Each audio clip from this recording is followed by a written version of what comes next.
Good afternoon, everybody. It's Steve and Paul from WinExtra bringing you your Microsoft Daily Brief for January 20th, 2011. And I don't know what's the matter with Paul today. I beg off. He's in a really kind of weird mood, so just ignore him. Unless he says something. I'm in a very happy mood. Yes, I know you are. One of us has got to be. So. And it's got something to do with this. Oh, shut up. Anyway, first off, the note of business just to let you know, in case you don't visit the site, which I really wish you would. You horrible people! Yes. We're sporting a new theme on WinExtra, a new look, much more professional. I'm extremely happy with it, and there's still a few things got to be tweaked and cleaned up about it, but over and all, I'm really happy with it. It's sweet. Yeah, it is.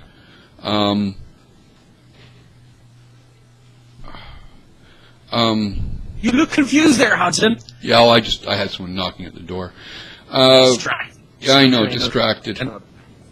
Anyway, first up, we have something that I've said is going to happen for a long time, but the cyber criminals are shifting focus to non-Windows systems and mobile devices.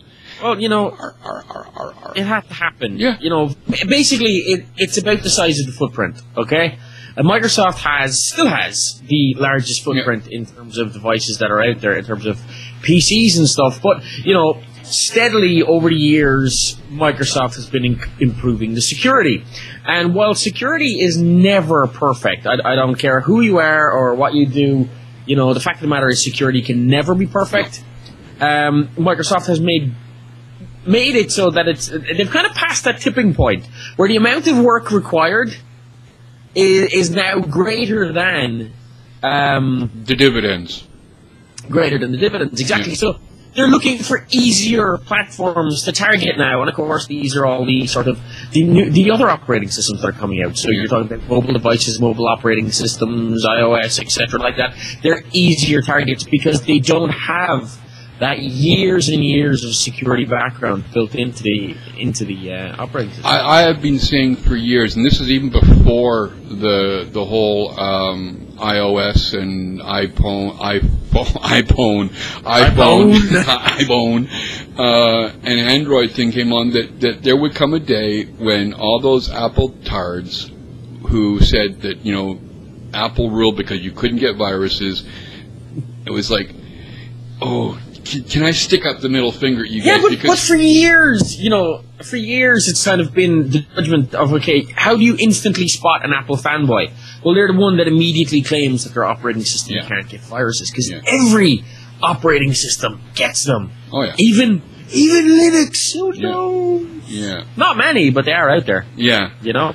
Now, what if they had a larger market share, that would grow? Oh, yeah. Moving from sort of cyber criminals to pirates, you know, cyber criminals as well, I suppose, physical medium.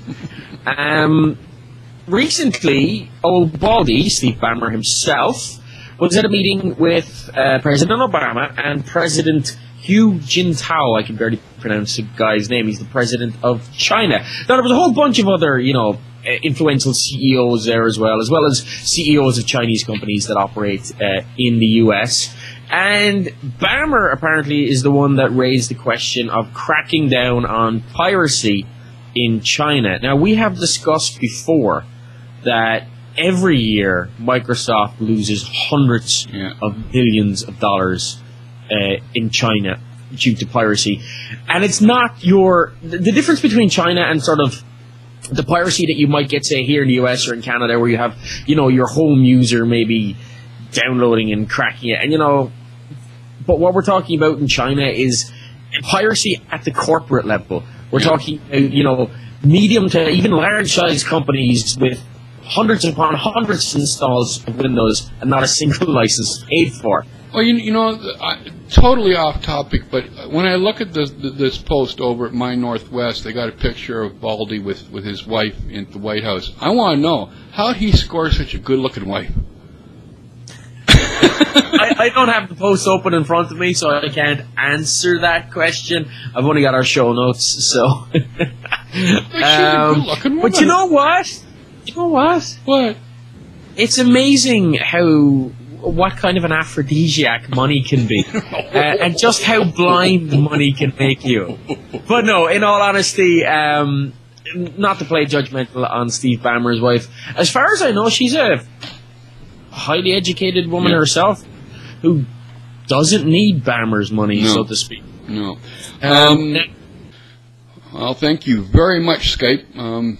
We had a problem with sound, so we're back, and oh man, 2011, and we still can't get VoIP. I know. Properly. I know.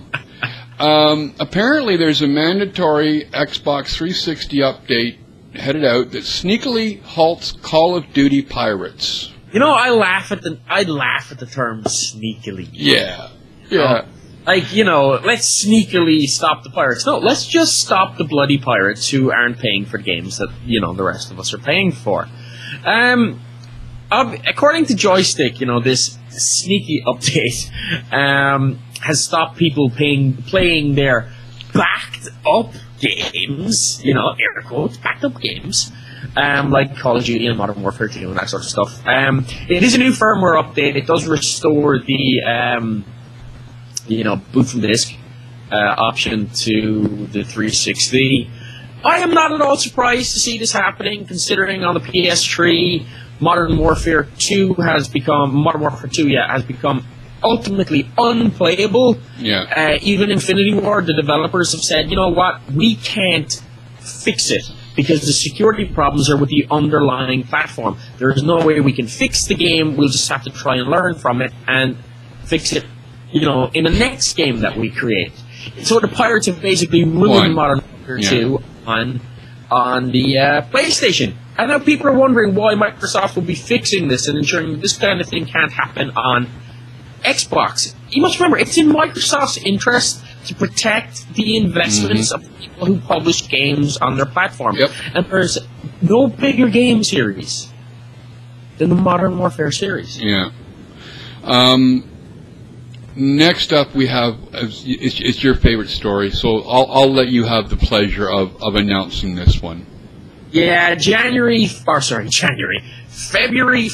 we're going to see Call of Duty Black Ops First Strike, the first map pack to come for Call of Duty Black Ops. Now, it's coming with 4 new multiplayer maps. So you're going to get Delivery, you're going to get Kowloon, Stadium, and we're getting a new zombie map as well called Ascension, which we haven't seen anything from yet.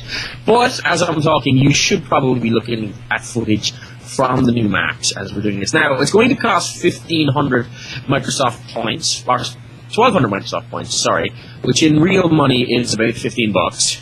And it's coming to the Xbox 360 exclusively first. So everybody else will have to. Yeah.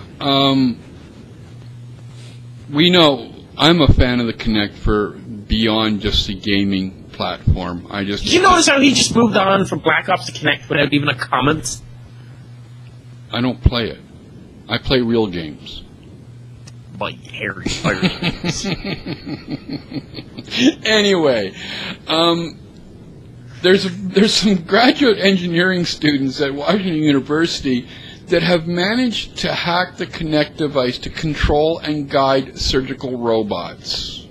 Well, that's kind of cool. I'm not sure that I really want to be under the knife when they're doing that, but you can imagine, right? There's some doctor standing in his bedroom in his underpants, got a serious hangover. Because nobody checks him because he's in his bedroom and he's going like this, and he's doing surgery using Kinect. No. And he sneezes. Speaking of Kinect, well, I did a quick post on this morning, but one of my favorite Kinect-related sites, ConnectHacks.net, is up for sale. Apparently, the guy that created the site is going through some life changes or whatever, and it was started mainly as a hobby site, but he's getting like 900,000 page views a month, and it's taking up. He just doesn't have time to do it justice, so he's put it up for sale. I hope somebody buys it and does a really good job with it. I really do. And the only problem with it, I would see with purchasing a site with like ConnectX, is that it's only going. It's a relatively short-lived site in terms of attempting to monetize it. If you were to buy that, you would have to be looking to monetize that within the next 6 to 18 months before Connect becomes mainstream, before Microsoft releases drivers to have it on everybody's PC, because then it becomes mainstream and the hacks die off. There's only so many cool hacks you can do, you know? Yeah. But anyway, that's our show for today. Best of luck to them. Yeah, I hope. Like I said, I hope somebody does buy it and does a really good job, keeping it up to date and everything like that, and maybe expands it to beyond just a hack kind of thing. Yeah. But that's our show for today. Our interrupted show. Yeah. Thank God for editing. If you're watching us on YouTube at youtube.com/WinExtra, head over to the site, check out the new look. At winextra.com. And while you're there, don't forget to enter into our competition, which helps to support WinExtra along the way just by donating $1 or $2, gets you the chance to possibly be one of 2 people who pick up $60 worth of games. Yes. Steam. Yeah. And if you're watching us on either of those locations, remember, we can be available in your earbuds too, so you don't have to look at our ugly mugs. Just drop along to iTunes and search for WinExtra, where you can subscribe to this and get this podcast in audio format. Free single day. And on that note, we will beg off of Skype because it's being a real pain. And I'm Steve, and that's Paul. This has been WinExtra's Daily Brief for January 20th, 2011. See you tomorrow, everybody. Good one, folks.